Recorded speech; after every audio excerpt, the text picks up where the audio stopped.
I want to create a place where it's not just about thumping on my chest and saying, we're better than you, we're going to take you down. No. It was more about, let's put some points on the board. And at the end of the game, the one who puts some more points on the board wins. Yeah. It's about doing something real.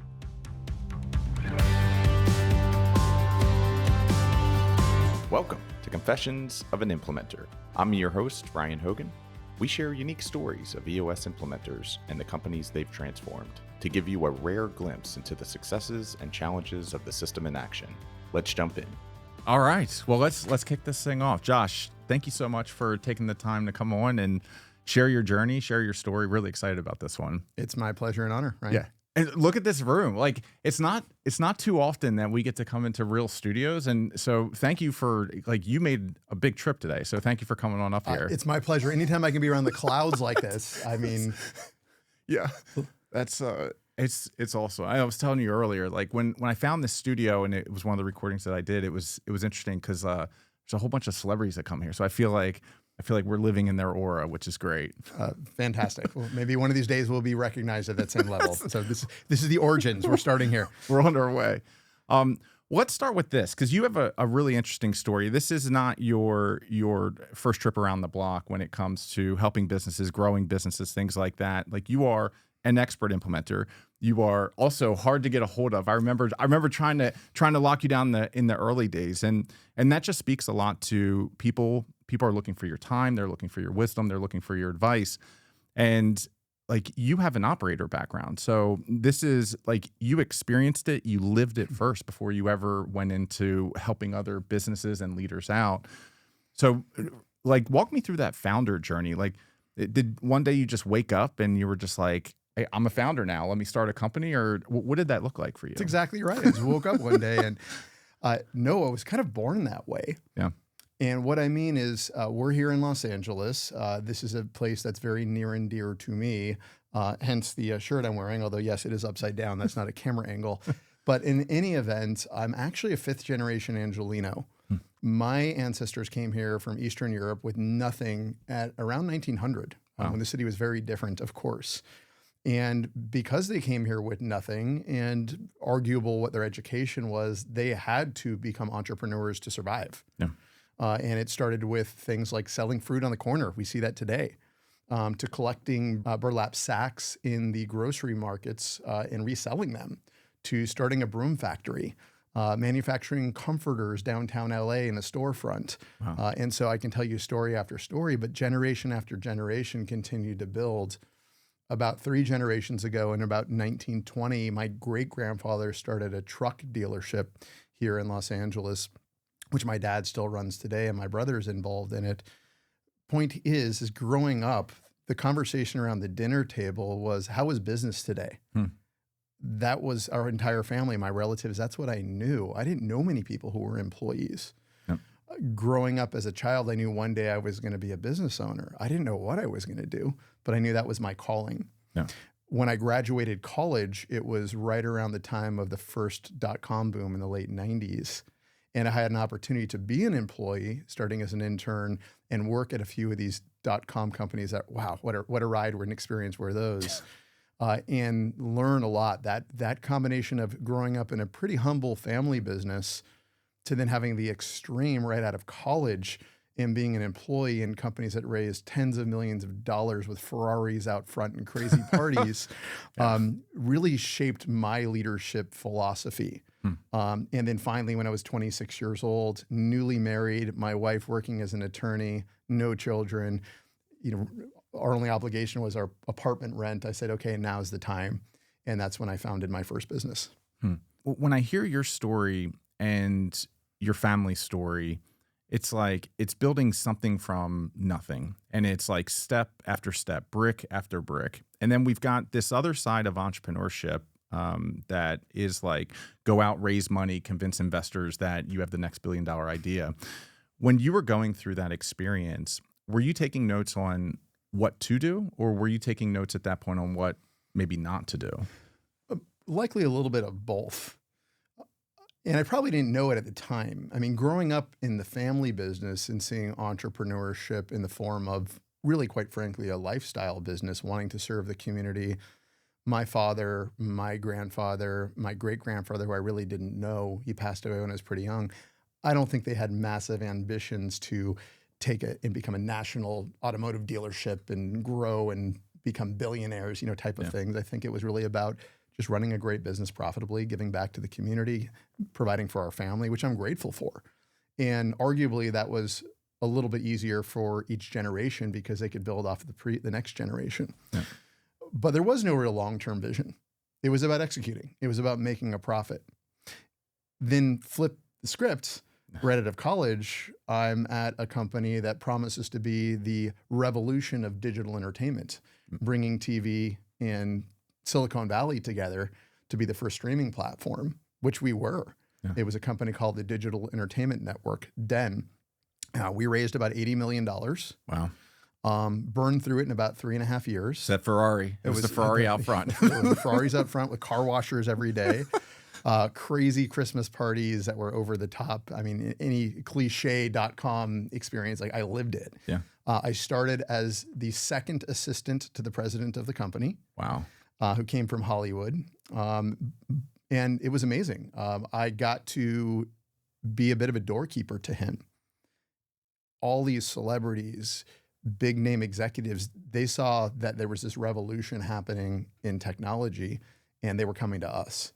Wow. And I had an opportunity to start building relationships with those folks. So while I saw it was not the most challenging job in terms of being the second assistant to the president of the company, I saw that as an opportunity to build relationships and learn. And over time, ultimately, I moved up the ranks within that organization, saw it grow to about 300 employees. We laid off a whole bunch because we started to run out of money, and ultimately was there on my birthday, May 17th, 2000, I think it was. We brought the whole company together, announced we were laying everybody off and shutting doors and filing for bankruptcy. Wow. And so some of the learnings there were we had plenty of resources. There was an unbridled ambition. We were going to change the world. Yeah. It was, I mean, you could feel the energy when you walked into this space.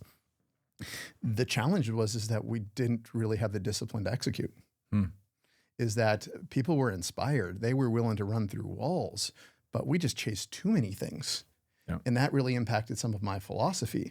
There was a lot of bravado in the press, in the news, with the celebrities we brought in, as I shared. And I was just an intern and an assistant in this company. Yeah. But I learned so much. And when I left and realized, okay, I'm going to start my own company at some point in time, and it's going to be something that's meaningful. I want to create a place where it's not just about thumping on my chest and saying, we're better than you, we're going to take you down. Yeah. It was more about, let's put some points on the board. And at the end of the game, the one who puts some more points on the board wins. Yeah. It's about doing something real.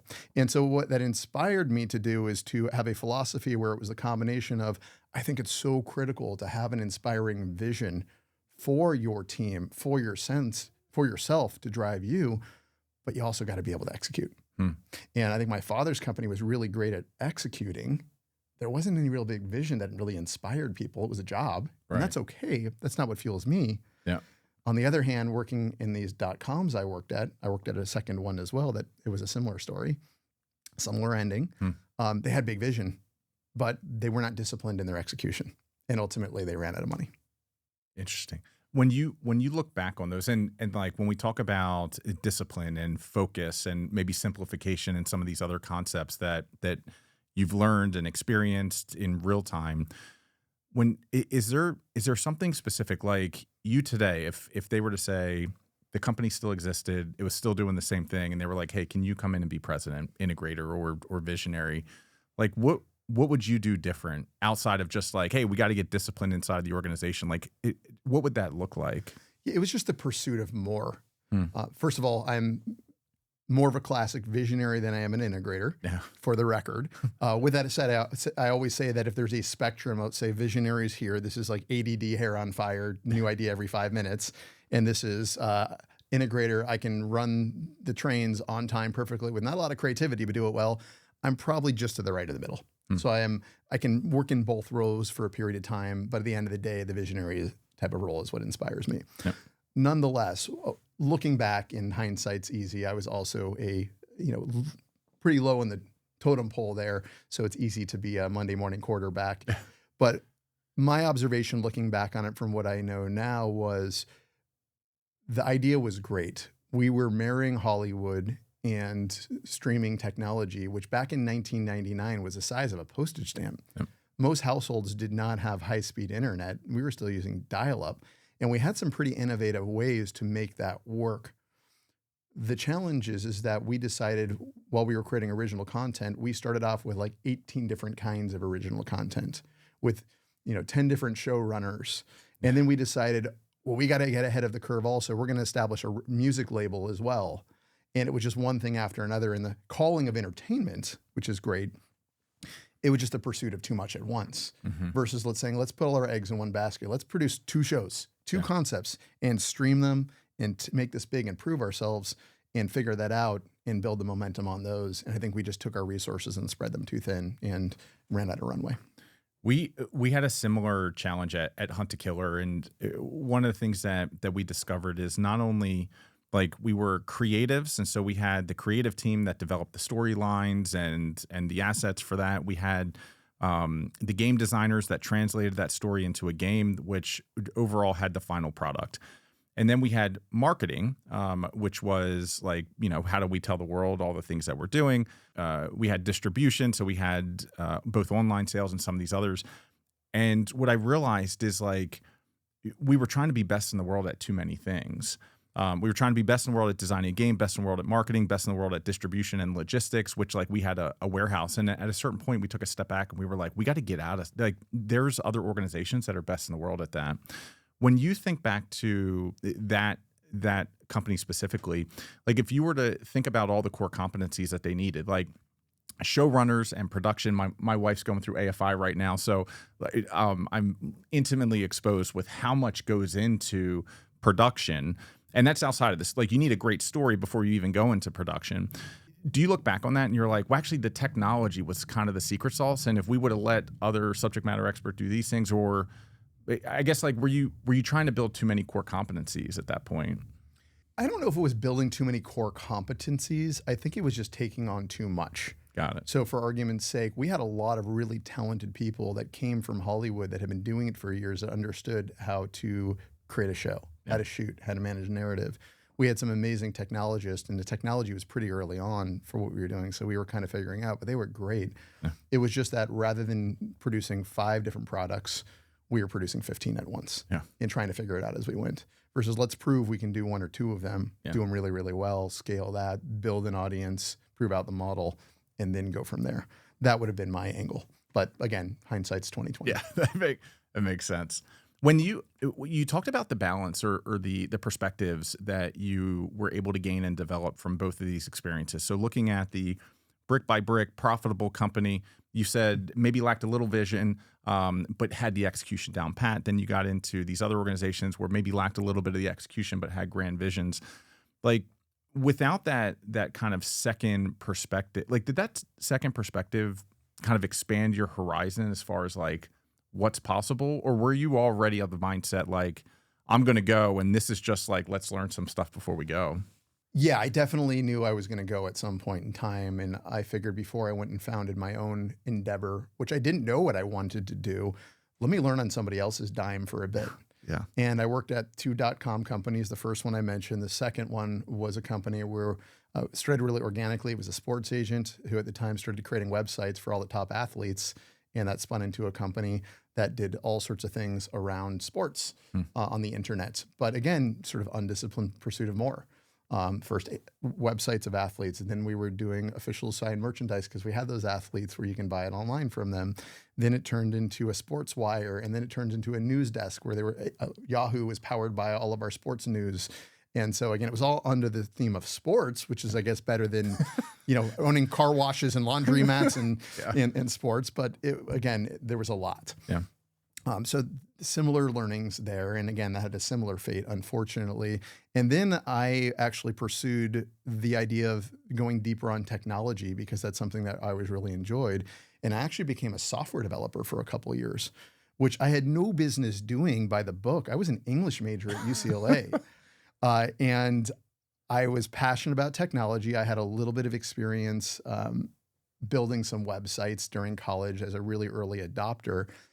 And I literally went back and bought books and taught myself how to develop software.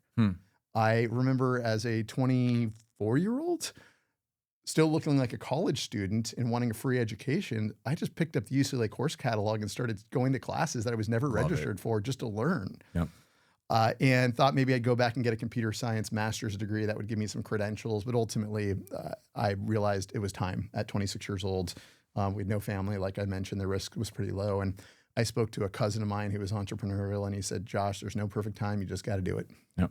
All right, let's dive into it then. So what after all these experiences and everything you observed, what did you launch?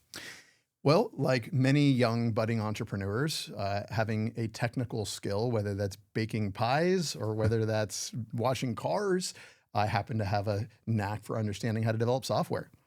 And I launched a company at the time, really with pretty humble ambitions. It was really just to build a great place to work that built great product, made a profit in the technology space. I wasn't quite sure what I was going to do with that, but I did see the world was evolving. Smaller to mid-sized businesses all had their brochure websites at the time. If you remember back then, everybody had just the idea of going to, ryanhogan.com was pretty innovative, that you had a website. Yeah. And that was probably just a couple pages with some information about your bio, how to contact you. And I'm using you as an individual, but think of a smaller business. They were starting to become more interactive, where services could be provided, shopping could be available. It wasn't just an informational brochure, and I had the skills to do that. The idea was to build an organization where we could provide that ability to smaller to mid-sized businesses. You didn't have to be an Amazon.com or a Bank of America to be able to provide some sort of online service. And so really we were just a professional services organization to start. One of the first projects we worked on was for my aunt, which was very sweet of her and her friends to help me out. The company, and based here in the San Fernando Valley, they were a whole bunch of women that primarily were homemakers, and they had this investment club which I love. And they made some money. They said, let's start a business with this money we had invested. The idea was erotic piñatas. What? Yes. Erotic piñata. You had to build their website. Think of paper mache piñatas for bachelor parties that were, all sorts of body parts on them, stuff with condoms and penis candies and all sorts of funny things. And I'm going to tell the story one day. I built their website so people can buy their erotic piñatas online. Anyway, thank you, Aunt Lori. That was a fun experience. The business sadly didn't last very long, but nonetheless. It was a lot of fun, but for sure. Good story to tell. Yeah. So anyway, to make a long story short, that business evolved. One of my early on clients happened to be looking to build what we now call a drip campaign, an automated drip campaign. And they were using a CRM platform called Salesforce.com. They were using an email service provider called ExactTarget. And they reached out to me in my small firm and said, hey, could you automate this for us? Because there was no drag and drop build a campaign at that point in time. Wow. And we built one of the first drip campaigns, which was wildly successful. Salesforce heard about it. ExactTarget heard about it. And they invited me to come and speak at their user conference in San Francisco. Dreamforce, which is Salesforce's user conference, back then had about 5,000 people that attended. Wow. And I remember I walked in and I saw the 5,000 folding chairs set up in the Moscone Center in San Francisco. And I said, wow, this is a big opportunity here. I can get my feet in the ground here early on and maybe build something. And sure enough, that's where things really pivoted. I realized that we're not just going to be a software development company. We're going to be a Salesforce.com partner, professional services partner. Let's ride on their coattails. Yep. To give you an idea, I exited that space about 10 years ago, but when I left, there were about 200,000 people that showed up at that conference. Wow. And so really, I built a professional services firm that rode on their coattails. I bootstrapped it and grew it to about 20 employees, about $4 million in revenue. And like the business I was brought up in, my family business, I didn't really have any bigger ambitions than that until I learned that companies of our scale and type in our space were selling for really high multiples. Yep. And when that epiphany struck me, I realized I'm sitting on something that actually could have some sort of exit value. I also recognized that in order to maximize the value of the business, I really would be best to scale it first before selling it at the size of 4 million. Yeah. I created an organic plan. I was a member of the entrepreneurs organization at the time. I remember presenting to my forum my plan. Love it. To grow from 4 million in revenue to 15 million in revenue in 3 short years. I had an organic plan to do it, created some shared ownership for the rest of our team. We would scale it to 15 million and sell it for 15 to 30 million dollars, and I'd never have to worry about a dollar, again in my life. Yep. And our employees would share in some of that as well.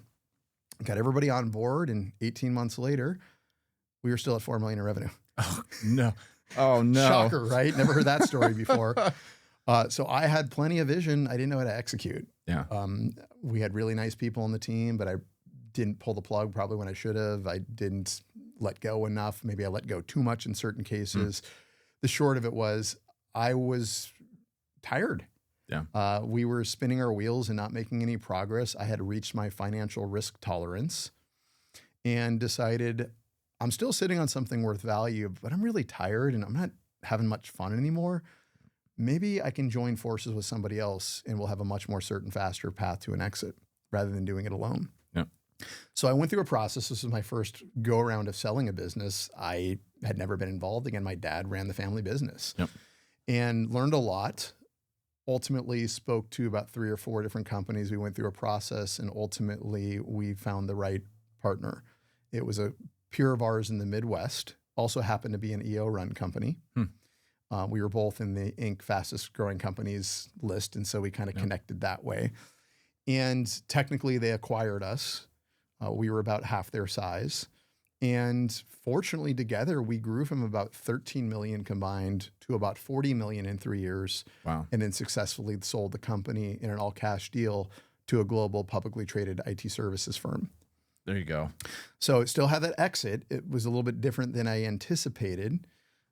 At this point, my 20-person company, we had grown it together to about a 200-person company, which was a lot of fun. I also like to joke around that I took an entrepreneurial sabbatical for about 3 years, and it was great. Yeah. What'd you do? I was working. I just didn't have to worry about payroll. I didn't have to worry about, I got to sort of run the West Coast and not worry about every aspect of running a business. I was still a shareholder, et cetera. But once we sold, we became part of a 20,000 person international company. And the entrepreneur in me pretty quickly said, yuck. Yeah. For a moment, for like a year, I'm like, maybe I'll become the CEO of this 20,000 person company and work my way up the ranks. And I realized I don't have it in me. This is not for me. I'm an entrepreneur at heart. And quite frankly, I started to look back on my journey and I asked myself, why was it that I got stuck? Yet together we were able to break through ceiling after ceiling after ceiling. And the one thing I continued to point back to was EOS. There it is. The company that acquired ours had been running on EOS for 3 years prior to my arrival. Mike Payton was our EOS implementer. OG. Yes. And in fact, I think we were like his second or third client ever. Wow. And that was before my time. They had started to implement EOS before 3 years prior, but he was our implementer. And when it was time to move on, I could think of nothing more fulfilling than to give back and work with other leaders to help them get what they want from their businesses using the best way I know how to run a business, which is EOS. And that's really what got me to that next phase in my journey to becoming an EOS implementer. And that was about 10 years ago, roughly 100 clients ago, and nearing 1,000 sessions ago. That is wild. When you, jumping back real quick to when you were 18 months in, into executing, maybe not executing, but like trying to execute. We were moving. I don't know if we were moving forward, but there was definitely movement. Maybe not momentum, but movement. There was, yes. And at that point you're like, I'm tired. Like there has been a lot of movement and we need to go find a strategic partner. Like, how did you make that, 2 questions. One, how did you make that determination of like, it wasn't time to sell at that point. It was time to find a good merger or somebody to combine or join forces with. And then 2, like, what did that process look like? My exposure is, you go and you hire a banker and they run you through a, 9 to 12 month process. And hopefully you walk out the other end with a pot of gold, maybe not all the time. But like, how did you make that decision? And then also like, what did that process like that look like? Yeah, I'm happy to share. And it definitely I explored all the angles. I really had to make the first decision. What do I want to do? I'm not enjoying this anymore. With that said, I've put a lot into this and I believe it's still worth something. I've got to change the way in which I'm going about it. And I saw 2 paths. One path was to go and try and raise some money. And that gave me more runway and minimize some of the additional financial risk I would need to take on to reinvest in the growth. However, that still came with challenges Just because I had more resources, financial resources, doesn't mean I was making smarter decisions. Insert den at that point. Exactly. Which is, yeah. Exactly. And so I explored that. And I figured also if I had a board, maybe there'd be connections, different insights, mentorship, et cetera. I also didn't have a lot of experience doing that, nor did I have experience selling a business. So not that that was any more familiar. And then I went down that, or explored the other path, and I said, okay, my valuation's not going to be great right now, given our size and the fact that we haven't really been producing a profit because we've been eating it up over the last 18 months. What if I were to find a like-minded company that also wanted to grow and sell and have a second bite of the apple? So take a little bit off of the table now, convert the balance into equity in the new firm, and then sell. It just so happened that Salesforce was very active in building out their partner community, very intentionally. If you think about SaaS businesses, and with AI, that I don't even know where things sit today because things are evolving, but historically, their valuation's based upon recurring revenue. And if you as a SaaS business have too much revenue coming in from things like professional services, now the market looks at you and says, well, you're not, half of your income isn't from SaaS. It's setting projects up to implement your software. That's going to devalue you. Yep. They said, we're going to have a small professional services firm internally or channel internally, but we're going to build out a robust partner ecosystem. So it's not on our books, all these services, but our clients can be serviced by different partners around the world. Yep. So they had a lot of infrastructure to build out this partner channel, including someone who just did M&A of partners. His job was to either help fund partners. Interesting. Or to help partners merge and do M&A so they can grow that ecosystem. Yep. I happen to have a relationship with him. I did talk to some brokers. I did talk to some investment bankers. We were just too small. Yeah. At $4 million in revenue for the fees they were going to take, I would counsel organizations at a larger scale, yes, hire an investment banker. They're going to get you better valuation. But for what they were looking to take just up front, it just didn't make sense to me. So I worked with this individual at Salesforce, and really he introduced me a number of companies, and I kind of ran my own process. Yep. I put together a pitch deck, shared it with a handful of companies that narrowed down to 2 or 3 that were interested, and ultimately we received an LOI from one that we ultimately, end up inking a deal with. There are a lot of horror stories when it comes to acquisitions and mergers and things like that. What was really interesting about yours is like, it sounded like the combined joined forces somewhere between 15 and 20 million, and then very quickly doubled, almost tripled that over the next couple of years. That doesn't sound like a horror story to me. Like, so when you think about your story, like, were the values already, like, were all of these things already aligned going in? It's a really great question. I had a mentor at the time who ran one of the most successful companies in the Salesforce space. And I had reached out to him as well to see if he was interested in joining forces. And we were just too small. It wasn't worth the M&A fees and the effort to bring us aboard. They were already doing $150 million in revenue and we were 4. Yeah. And one of the things he shared with me is, Josh, you're selling a services-based business. And unless you're collecting all the money up front, which in most cases you're not, what's critically important is that you've got a cultural fit. Because if you can't work together, this whole thing is going to go down in flames. Yep. And I really appreciated and valued that. We had some stated core values at my organization, even though I hadn't even known about EOS. We had created some values. They probably weren't the greatest values, but they were somewhat representative of who we were and what we believed. And we compared those against the company that was acquiring ours that had its own set of core values that they actually created through EOS that were probably a little bit more. And they were actually pretty on point. And so fortunately, we got along really well. The structure of the transaction was very fair. I always felt like we were taken care of. And so it worked out really well. It's probably no surprise that 8 people from our management team at that company, Magnet 360, have since become EOS implementers. That's talking about sharing values. Yep. So Peyton kind of calls us his farm team, if you will. We've got to be the most number of implementers from any one company out there. I mean, I hands down, I would imagine. Yeah. So it's pretty cool. And so we still are really close, just in a different way, many of us. Not all of us, but many of us. One of the stories that I hear quite often about like EOS implementation, and we went through our own version of this and we experienced something very similar, but it's like, the leadership team that's there on, the first focus day might not be the one that's there on the first annual planning session. you had an organization where it sounds like you were pretty organized in articulating your vision, had these things, maybe not operating on EOS, but you had some of those general concepts in, merged with an organization that is operating on EOS. Like, did 100% of your team stay and carried on for a time being, or was there some shifts that had to happen? Great question. About 2 or 3 people left. One was a newer employee, and he had just gone through his own not great experience where he was working at a company where they had a transaction and it didn't go well. So he got spooked and left as soon as we announced it. Another, her role was pretty much being eliminated. And I think she was just ready to move on anyways. Everybody else moved over. And quite frankly, most everybody stayed a really long time. Some of them much longer than I stayed around. Wow. And I will credit the integration of the two companies' success largely to EOS. The acquiring company who had been using EOS shared the vision with us from day one. Yep. Part of the process of preparing for the announcement of the two companies coming together was looking at an accountability chart and creating one to see where everybody fit. And so we had a common language when we joined in. There was a clear vision that inspired my team to join this new opportunity. We knew there was a bigger opportunity coming together. And everybody sort of started to interact in their level 10s in their new departments immediately and got onboarded.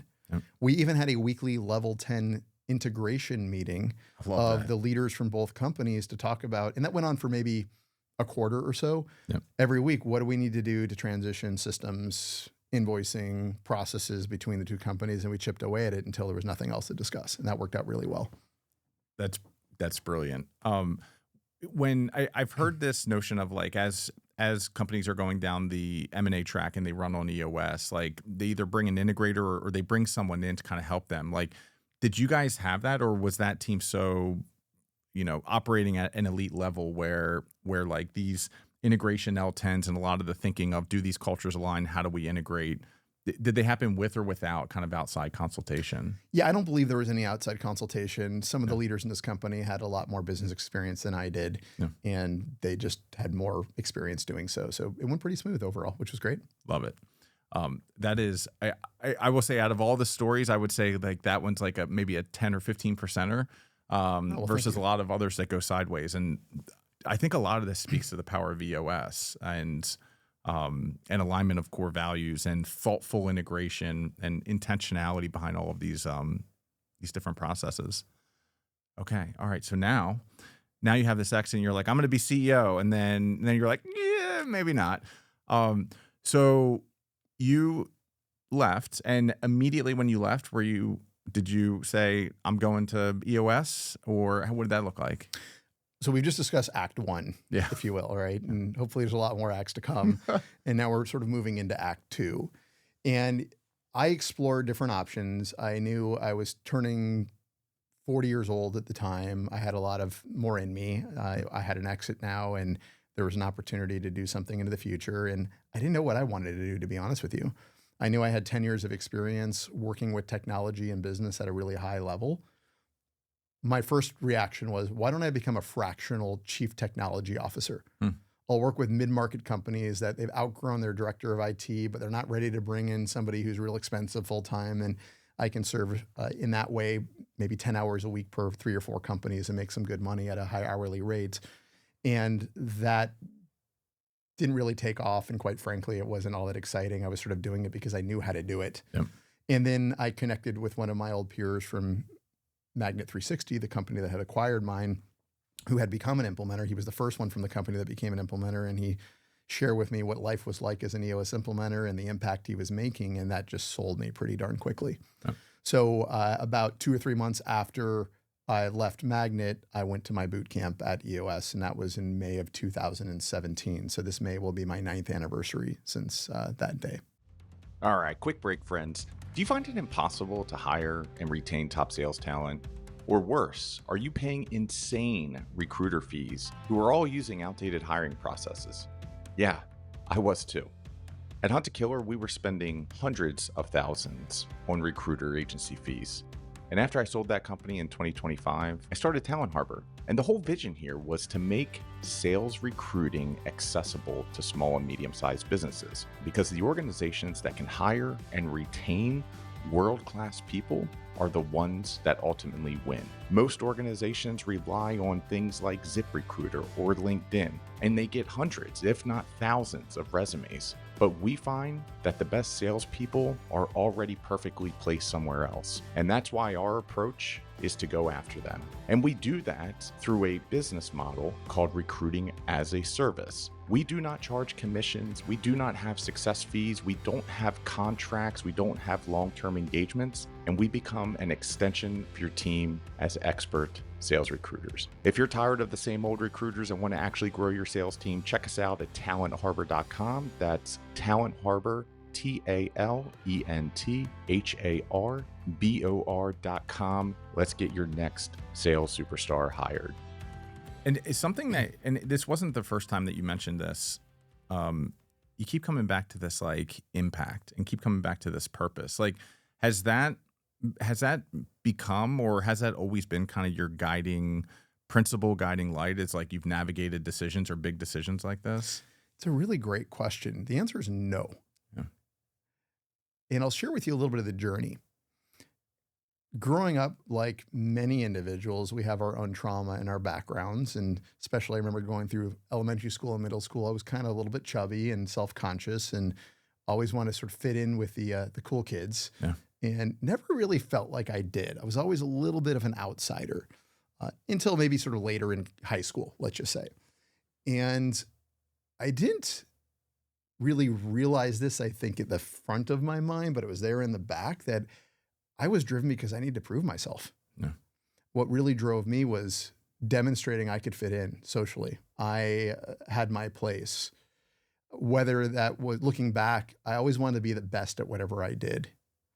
And really, I think it was to have some sense of status, right? In some ways, to really fit in. We're all social beings. We want to fit in and feel like we have purpose. And I remember playing volleyball as a teenager. I'm like, all right, I'm going to be a professional volleyball player. Or ice hockey, I'm going to be a professional ice hockey player. Or playing music, I was a guitarist for a long time. I'm going to be a rock star, or if not, I'll be a studio musician and tour the world. And so definitely once I got into the entrepreneurial world, it was I want to build something big. And anyway, so that was what really drove me. And I would say even through the beginning of my time as an EOS implementer, what I found over time is that slowly when I became to realize that was driving me and I had achieved these things, I had finished Ironmans, I had sold businesses, I had done various things, I didn't need to prove myself anymore. I realized that, okay, great, I am where I am. I'm doing this because I actually love it. I'm doing it because I'm making an impact. And I realized that in my first 5 to 10 years as an EOS implementer, when I saw organizations start with me at a point where you had partners not seeing eye to eye, stuck at the same ceiling for the last 10 years, frustration through the organization, and over the period of 18 months, 24 months, 2-3 years, transform into these thriving organizations where things were running smoothly. People got their lives back. They were making more money. This isn't just about running a better business. For me, it's a calling. It's about making a bigger dent in the universe. And that's what I've had the privilege to do over the last 10 years. And it's a true honor. That's what really drives me at the end of the day. You brought up something interesting where this idea of proving yourself, like I needed to prove myself. Like one of the questions is like, prove yourself to who, to what? Was it to yourself? Was it to somebody else? And then it seems like that started to shift later in life as you were going through, not even when you first became an implementer, because it still was like, I got to prove something and I'm going to have the biggest practice over X amount of period. And then something switched. Like, what do you think switched at that point? Was it just like more self-discovery? Was it the same feeling, but that same feeling being translated through different means? Like what? Perhaps, and I'm exploring this in real time here. Perhaps it was a sense of, okay, I've done all these things. Do I feel any different? Do I feel like I belong more, or do I feel like I don't? And I think at the end of the day, I just felt like the old Josh. And I was okay with that. Yeah. And I think that's probably where the shift came. I didn't need to do it for others. I needed to do it for myself. It was about setting a goal and achieving it, just for the sake of being proud that you set your mind to something and you did it. Yeah. Listen, I love leadership. I love helping grow leaders. That's probably one of the most fulfilling things I do out of anything. And so much of that is about mindset. Yeah. It's just having the right mindset, having a healthy mindset. And I don't even know that I can articulate exactly what that looks like right now. I'm working on that, but it's huge. It's everything. So when you think back to like now you've got, you said 1,000 sessions, by the way? I'm approaching that. I think I'm at like 978. I don't know the exact count, but this July, I think, is where we're going to hit 1,000. That's wild. If you invite me to the party, I'll bring a special bottle. 100% sounds great. I hadn't even thought about having a party, but that's not a bad idea. Right? That's awesome. If it happens, you will definitely be there. I'll throw the party for 1,000 sessions. That's huge. And like you see, so now you have your own experience. You have your own experience without EOS, and then the M&A in which you had the exposure to EOS and started to run, which, by the way, like with one of the OGs inside of the entire ecosystem. So like you're learning from the greats, become your own EOS implementer, now 1,000 sessions. Like what are you look inside of a company and they may be able to see where they want to go, but they're getting tripped up. What are some of those common things that you're like, well, hey, like, think about this, or you guys need to stop doing this or start doing this? So just common themes you're asking about that I've seen over time. There's a lot of them. And in fact, I'll take a step back before answering that. And this sort of goes to Act 3, right? So Act 1 was about being an operator. Act 2 was about really being a coach to now these other teams over the last decade. There's another part of Act 2 that was sort of a blending of Act 1 and Act 2. I'll just hit on real quickly, which is just really funny. I don't know if we discussed this on our pre-call, but my background was in CRM, right? Yep.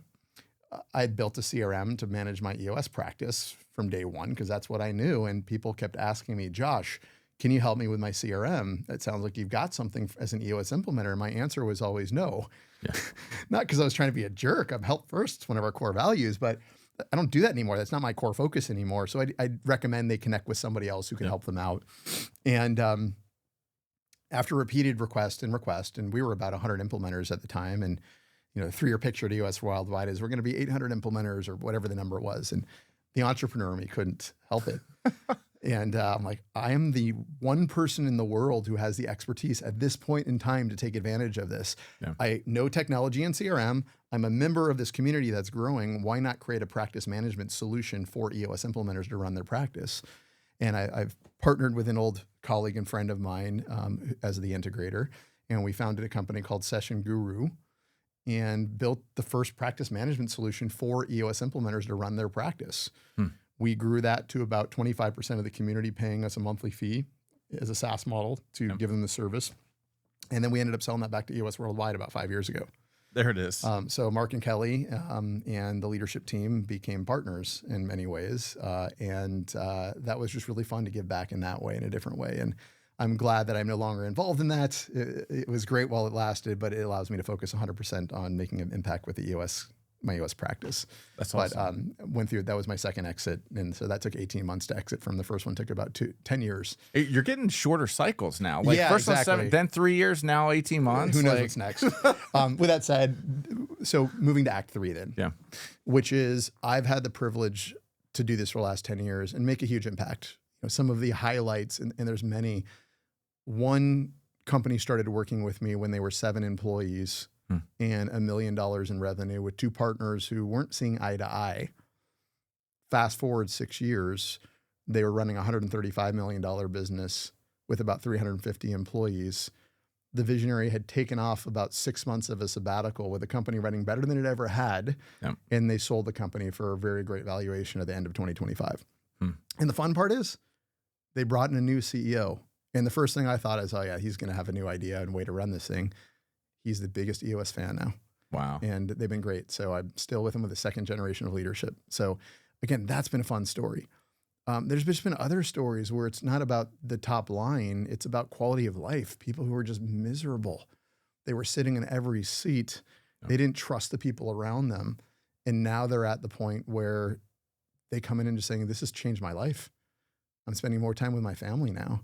I've got a team around me I can trust that are smarter than I am, right? And I didn't do the work. I just guided them. They did the work. And so that's what's so fulfilling to me. And these are just a handful of the 80 plus stories that, each one's a little bit unique. Being a growth-oriented individual, being somebody who always likes a challenge, and being somebody who really wants to prove that EOS really can work for anybody. I'm just an ordinary guy. I was inspired last summer to try and make a bigger impact. I can only make as big of an impact as I can working with X number of teams in the four walls of my session room. And I love it. It's not going anywhere.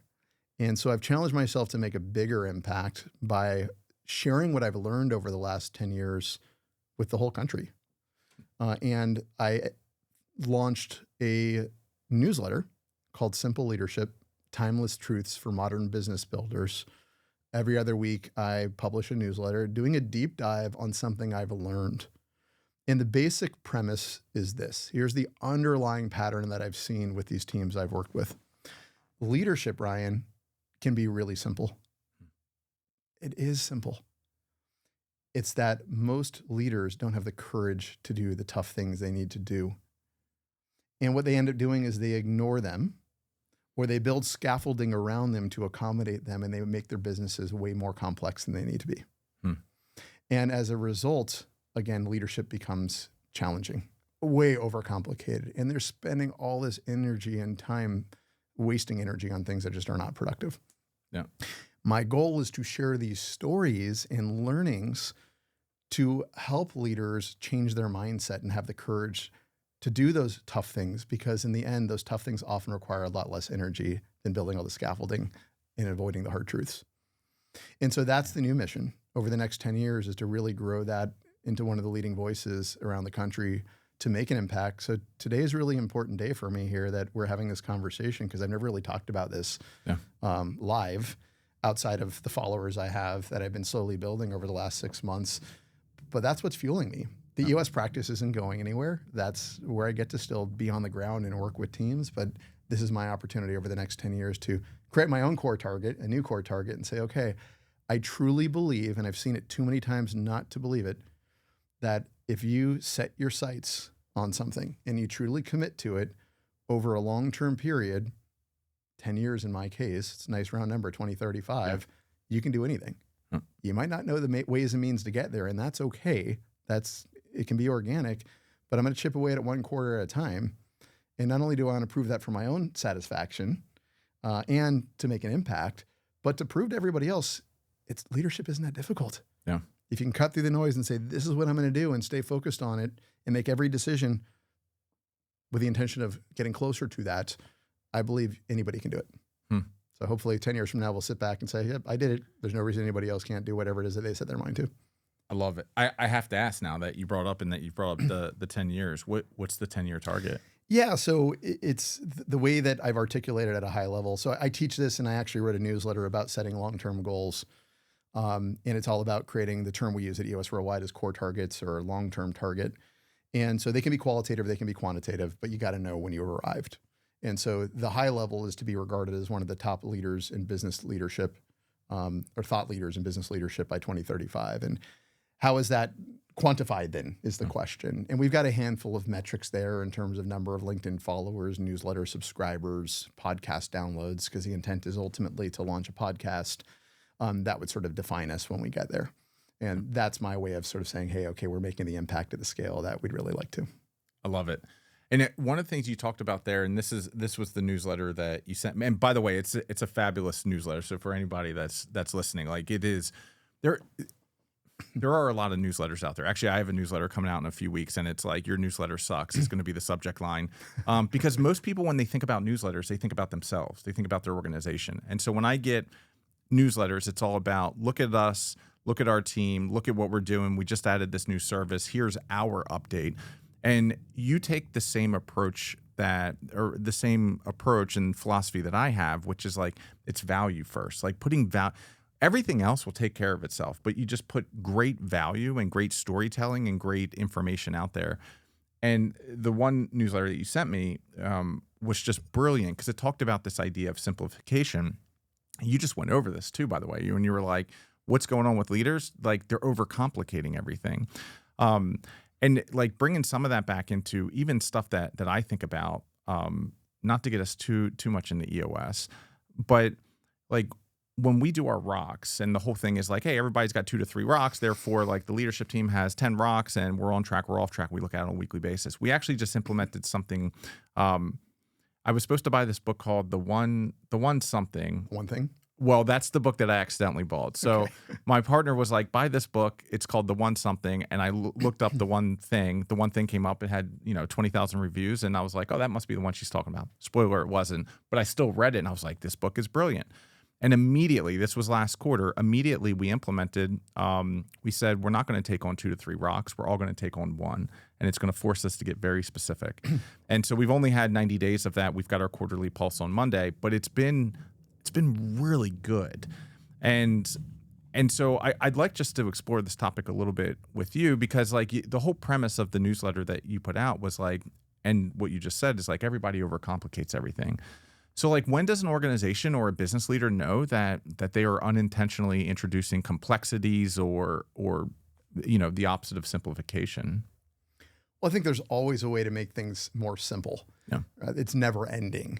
I think it's more of a mindset, which is checking yourself in every decision you make. Is this getting us closer to where we want to go and where we need to go, or in the most efficient, effective way, or not? And so for argument's sake, here are some ways that I see folks overcomplicate things. It could be, the most common one is in organizational structure, accountability chart. Yep. They either don't take the medicine, which we suggest is structure first, people second. Yeah. And so they have somebody who's been in the organization for a long time, and perhaps they are like family or whatever it might be. That person's got to have a seat on the leadership team, right? From their perspective, there's no ifs, ands, or buts about it.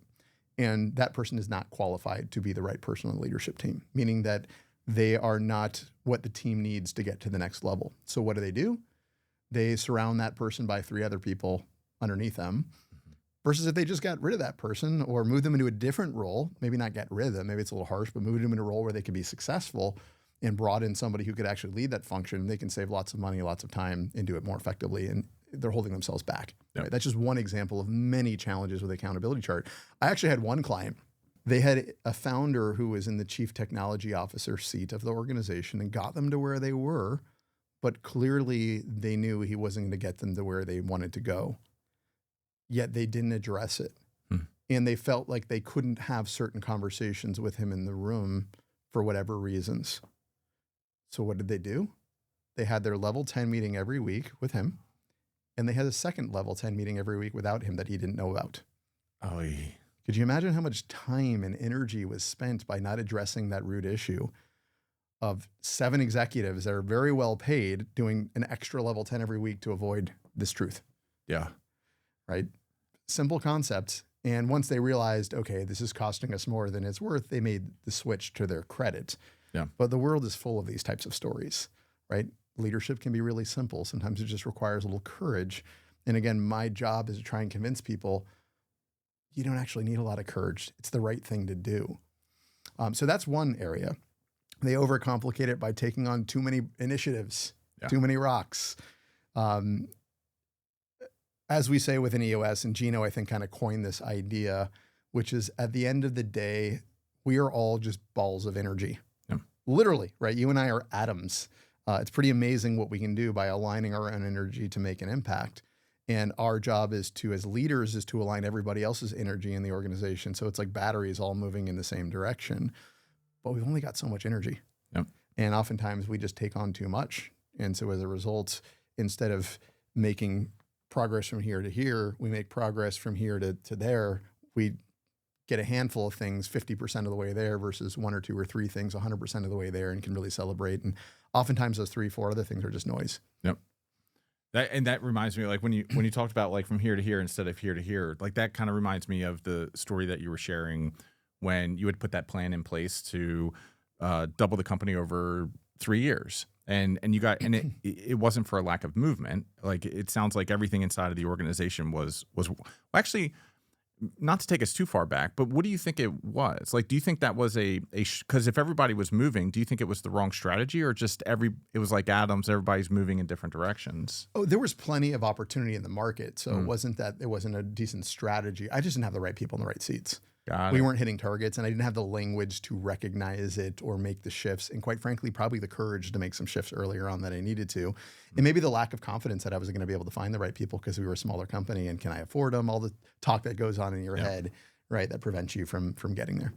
Interesting. And then just side anecdote, when you're talking about being in more than one L10, right now my co-founder and integrator and president is in 3 L10s. We know it's not permanent, and we're not doing it as like a secret thing. It's just we're sitting in too many seats right now. But that's the truth where you're at.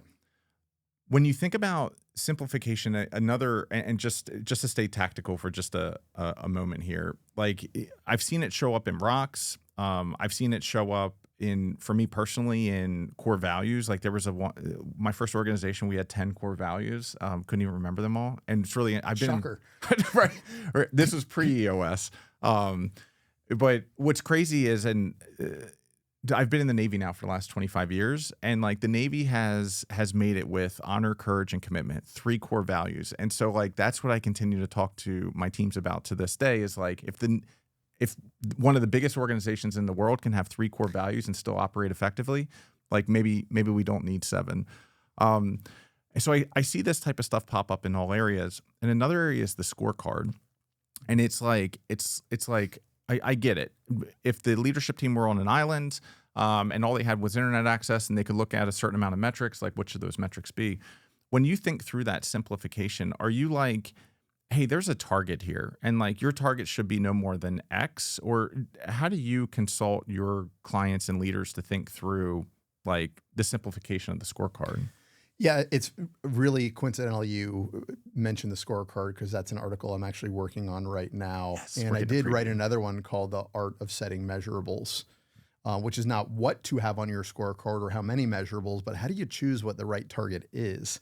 Because you make it too high, you burn people out or they don't believe. You make it too low, you don't push people. So it's sort of a deep dive on that, which we don't need to get into that right now, but that is there as a resource. But let's talk about the scorecard itself under the umbrella of complexity, right? My experience is that as human beings, right, we have limited attention spans.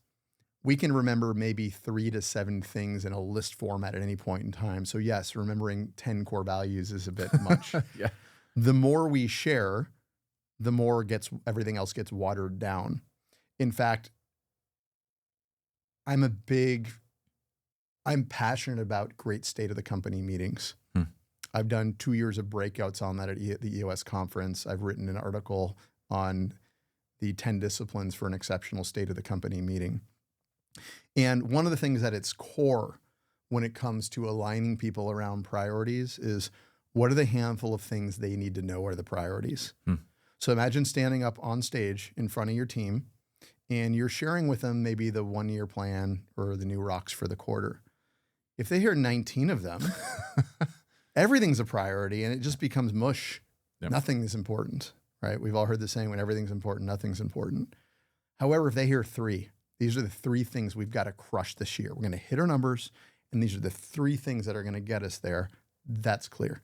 It cuts through all the noise, right? When you have 9 rocks, again, they're not going to remember them.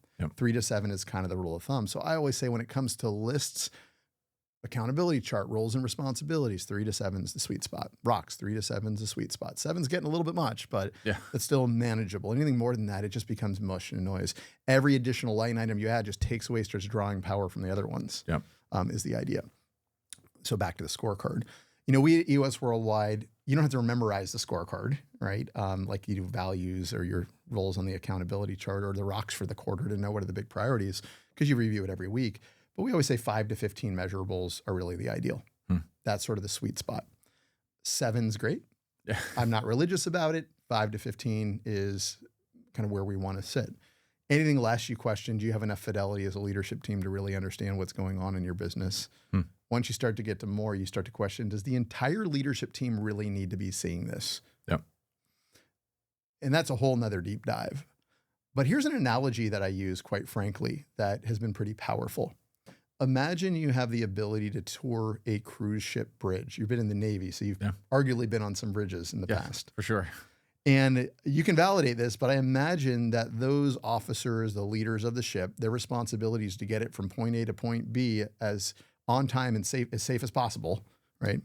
I drove ships. Great. Yep. I imagine there's just a handful of gauges you use to really, with pretty good level of trust, you're going to get there safely and on time. Yep. Things like, what is our heading, our speed, our fuel level, and maybe a very sophisticated computer system that lets you know, are you on track or are you off track time-wise, to get there, how far ahead are you on? With that, you can literally pilot a giant ship with hundreds, if not thousands of people from point to point safely.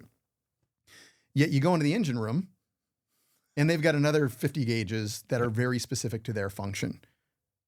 For each engine, what's the temp, the wattage that it's producing, right? The RPMs, oil pressure, et cetera. So I challenge my leadership teams to say, you guys are on the bridge. What are the handful of things you need to be looking at to steer this organization from point A to point B in the next 90 days? And how do we calibrate those gauges to know you're on track? Knowing that if all of a sudden RPMs shoot through the roof at the bridge, but speed decreases, something's wrong. You're going to call into the engine room and say, what the heck is going on? Yeah. They can start looking at their gauges. You don't need to look at those every week. You've got the high level indicators. Now, on the other hand, if you've got a really great engine room leader, they're probably calling up before you even see that to say, hey, engine 4, we've got some issues. We're seeing this. Just letting you know in case you see something go haywire on the top, we're working on it. Yep.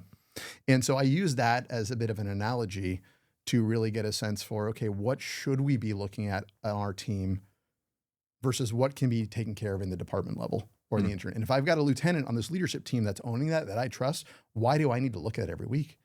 Oftentimes when you look at scorecards that have 15, 20, 30 items on it, the real root issue is either they need a better EOS implementer, they need an EOS implementer who can kind of coach them, they just didn't know any better, or they've been self-implementing or whatever it is, or there's some level of letting go challenges by some of those leaders. They don't fully trust the leaders on that team to say, run your department, I want to look over your shoulder and make sure the numbers are going okay, or they've just got some personal work to do where they struggle to let go. Are you going to use that analogy in your newsletter? I love that analogy. Yeah, it is. It is baked in there. Probably just a very light version of that. You guys got the detailed one today, just because I try and be economical with words. But yes. No dig to EOS and how like it usually comes down with the being on an island. I like yours a lot better.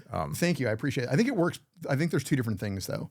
I think the bridge engine room concept really adds another layer of, it's not that we shouldn't be measuring things. It's where's the appropriate place to measure them. Interesting. And then the question around in case those don't know, the EOS analogy, as you sort of called out earlier, is imagine you were on an island with no connection to the outside world. The cabana boy or the cabana girl can bring you one of two options or one of two items. One is a frosty beverage of your choice, and the other is one sheet of paper. What would the 5 to 15 measurables need to be on that paper for you to know with confidence, how is my business performing? Might not know why it's performing well or not, but you would know. That's still, I think, critically important. I would meld that with and you're on the bridge. These aren't the only things in the company you can measure. These are just the things you're going to be measuring on the leadership team. Right. You can also take some of these things and move them down to your engine room, because whether you're the marketing engine room, whether you're the sales engine room, whether you're the finance engine room, right? They've all got their own departments. You can still look at these things in your department if they're relevant, but what do we really need to bring to the bridge? We're redoing our scorecard right now, so this is so topical. Awesome. Last question on this. You brought up this the great state of the company. Is this something that you think about on an annual basis, or is it each quarter the leaders need to be getting in front of the entire crew saying, this is where we're at, this is where we're going? As I'm sure you've heard ad nauseum, we lose our focus every 90 days at the leadership team and every human being in the business. I believe it's critically important. It's a non-negotiable to bring everybody together once a quarter to do a reset. Whether that is literally bringing everybody together, doing it on a Zoom, doing a road show where people on the leadership team go to each office location, whatever that looks like, make it your own. But people need that reset. They've got to hear the vision 7 times. They will forget what they're working towards and why it's important. They want to understand how we progressed. How are we performing? Is this all worthwhile? And they want to understand where we're going as an organization. And it's also a time just to celebrate culture and be together. And so I think if you're doing that well, people are leaving recharged at the end of those days, reconnected. Oftentimes when they don't get information throughout the quarter as well, the mind starts to make up stories, Yep. right? In the absence of data, the mind makes up a story. And oftentimes we have a negativity bias. We go dark. Yeah. And so I think it's critically important that that happens on a quarterly basis. Love it. Okay. So let's talk just real quickly about the newsletter before we get into how people can find you. You've got this amazing newsletter. Is it weekly? Bi-weekly at this point in Bi-weekly. time, yes. Okay. So every other week, it's a fantastic newsletter. It's quality first. It's about helping the person that's consuming the content, not about promotion or things like that. I don't love make a it. dime off of it. It's really about me, again, fulfilling my own need to give back. As I shared earlier, I think before we started recording, so I'm just going to hit on this real quickly. I am a product of all those who have taught me through the years, whether they be books I've read, mentors I've had the chance to work with, bosses I've worked with in the short period of time where I've had actual bosses. I feel it's a duty to give back to the next generation. So this is one of the ways that I'm doing so. Love it. Okay. So someone just heard all that. They just heard about these brilliant newsletters. Where can they go to subscribe? Yeah, simpleleadership.com is where you can find me. We publish a newsletter every other week, and the idea is if you subscribe via newsletter, those get pushed out right to your inbox. You don't have to go seek them out, but the entire library of the history is there as well. And so I think we're approaching about 22 articles at this point in time. They will be there forever. They will be there for free. Forever is the idea. And then moving forward, we're going to start doing some more audio video as well. One of the requests has been, I love your newsletter, Josh, but I just don't have the time to read it. They're intended to be consumed in a 10 to 15 minute setting. So think of like a chapter of a book, if you will, on a specific topic. Yep. We're going to start releasing these as audio as well. And the idea is it'll be a podcast format where you can subscribe to the podcast. And every week when there's a new one, we'll launch the article and there'll be an audio version that you can listen to on your drive-in if you choose to consume it that way. Eventually, the goal is to do more of a podcast like this over time. Yep. We're going to be launching some more video clips as well, sharing some of these best practices. We're literally just setting up the studio right now. So I hope this is the beginning of a journey that we can all enjoy together. I love it. And we should trade some notes. We just started to evolve our newsletter. I've got some similar ideas. I'd love to hear what's working for you, and we can trade. From a client standpoint in EOS isn't going anywhere. You're still helping clients. What do you look for in a client? It's a great question. Number one, that they're willing to be coached. Yeah. Not everybody is. Those who are the most challenging is, oh, we've got all these problems in our company. EOS seems like the right tool, and I know better. Yeah. Yeah. It's like, okay, if you can't follow the process, I can't help you. And sometimes that isn't very clear coming in, and that starts to be clear, and that's where I need to have some direct conversations. And I think I fired one client ever, just due to the fact they completely lied to me and created some health risk that was important to me. Outside of that, I've had some clients who, again, aren't as coachable as I'd like them to be. But at the end of the day, if they're getting more, if they feel like they're better with me than without me, that's great. At least they're getting value. It's a little bit sometimes challenging for me to stomach a little bit because I just feel like they could be making so much more progress. But we're putting little coins in the machine and they're making progress. That's okay. Yeah. But really for me, I'm located here in Los Angeles. I've set up a fantastic facility. Believe it or not, the address is at 811 Traction Avenue. Nice. Nice. Do you change the downtown street LA. name on this? I've been asked many times. Well, I have a Los Angeles t-shirt. That's about as much pull as I have in this, this state or the city, excuse me. But the intent when I set that up about 4.5 years ago was to create a canvas where our clients could do their best experience. Think of it as an urban retreat facility where you can come in and you can just, I can focus on the business for the day and be taken care of. And so we really take hospitality seriously. We're passionate about it there to really make memorable experiences there, not only to do great work, but just to feel like you've just walked into a 4-star hotel and you were taken care of for the day. With that said, so most of my clients are here in LA. I've got a couple will do virtual, either legacy or we've committed to do this. A couple fly into LA, and I try to discourage that because usually it's just not scalable at some point. You've got my session fee, and then on top of it, flying everybody in and hotel, it just gets really expensive quickly. But for me, clients with 10 to 500 employees is kind of my sweet spot, privately held, open-minded, willing to do the work.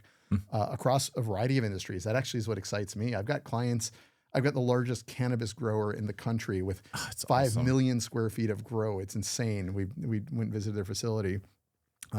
I've got law firms. I've got tech companies. I've got manufacturing companies, hospitality companies, medical companies. So it's just fun to have my hands in different organizations, and they're like human beings on the planet. Whatever race or background you are, we're 99.9 something % the same in our DNA. So are these companies. Love it. Okay, so now we've got someone that that's been listening to this. They're like, oh, I'm a company between 10 and 500. I live in LA, and I'm ready to be coached. How can they get a hold of you? Yeah, reach out to me either via simpleleadership.com. My contact information is there, via my microsite on the EOS Worldwide websites, which is eosworldwide.com/Josh, I think -Holtzman. Look me up in the implementer directory. Yeah. Or via LinkedIn. I'm very active on LinkedIn, so that's somewhere you can follow me as well. We tend to publish content multiple days a week, and we're monitoring things. So would love to hear from you if I can be a resource. And if I'm not the right fit, I've been doing this for a long time. Many of the implementers in LA were past clients of mine or mentees of mine. Yeah. And I would love to help connect you with the right person. Even if you're in another geography, I just want to help. That's awesome. Josh, thank you so much for taking the time, making the trip, coming in, and sharing all this. So huge impact between your story, the lessons learned, the M&A, Act 1, Act 2, and it sounds like you're entering Act 3 at this point. So I'm excited. Well, thanks for having me here. Again, this is a big milestone for me. And part of the reason I didn't agree to join you earlier on was, again, I've only got so much energy like anybody else, and I was really focused on getting this launched. And so now is great timing. So thank you for having me here. Thank you for everything that you do as well. It's a big value add both to our community as implementers and I think to the broader EOS ecosystem. Sweet. Thanks so much. Now I'm blushing. Thank you. Appreciate it, Josh. Thanks, Rob. All right.